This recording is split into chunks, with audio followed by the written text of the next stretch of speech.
Magandang araw mga kapiter. For today's video gagawa tayo ng banjo bolt. Kasi yung luma ay nabasag, naputol, kaya gagawa tayo ng panibago. Ganito lang po ang paggawa ng banjo bolt mga kapiter. Stainless steel yung gagamitin natin.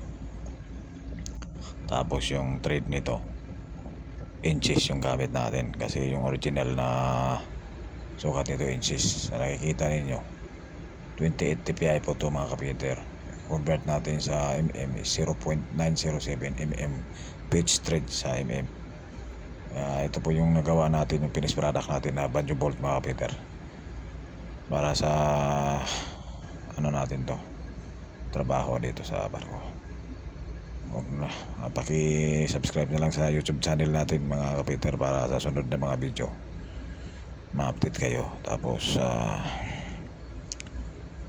salamat sa